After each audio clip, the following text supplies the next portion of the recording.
Hello বন্ধুরা, career space YouTube চ্যানেলে আপনাদের সকলকে স্বাগত জানাই। আশা করি আপনারা সবাই ভালো আছেন।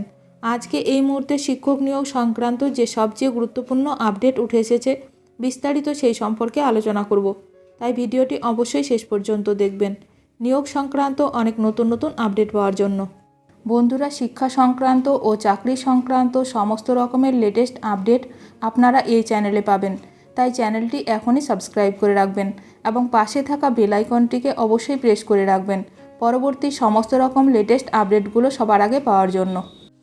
150 জনের বেশি অযোগ্য চাকরি প্রার্থীর সুপারিশ, মূল মাস্টার মাইন্ড পার্থ শান্তিপ্রসাদ।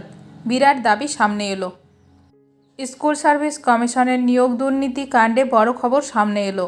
শিক্ষক নিয়োগ দুর্নীতি কাণ্ডে সরাসরি যুক্ত রাজ্যের প্রাক্তন শিক্ষামন্ত্রী পার্থ চট্টোপাধ্যায় ও প্রাক্তন উপদেষ্টা শান্তিপ্রসাদ সিনহা। আদালতে এমনটাই সওয়াল এনফোর্সমেন্ট ডিরেক্টরেটের। নিয়োগ দুর্নীতি নিয়ে ফের এসএসসির প্রাক্তন উপদেষ্টা শান্তিপ্রসাদ সিনহা, প্রসন্ন রায় সহ বেশ কয়েকজনের নামে বিস্ফোরক অভিযোগ আনল ইডি।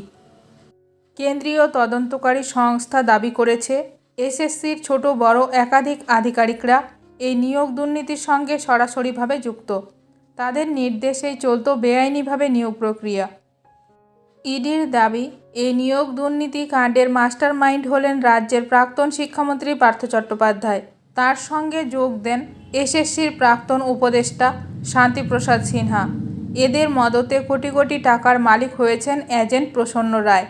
এই বিষয়ে ইডির তরফে দাবি করা হয়েছে যে, স্কুল সার্ভিস কমিশনের প্রাক্তন উপদেষ্টা শান্তিপ্রসাদ সিনহার বাড়ি ও ফ্ল্যাটে মাঝে মধ্যেই অযোগ্য চাকরি প্রার্থীদের নামের তালিকা এবং তাদের সুপারিশপত্র নিয়ে হাজির হতেন এজেন্ট প্রসন্ন রায়। এছাড়াও জানা গেছে, প্রসন্ন রায়ের তরফ থেকে আনা চাকরি প্রার্থীদের নামের তালিকা এবং সুপারিশপত্রও ভালোভাবে খতিয়ে দেখতেন শান্তিপ্রসাদ সিনহা।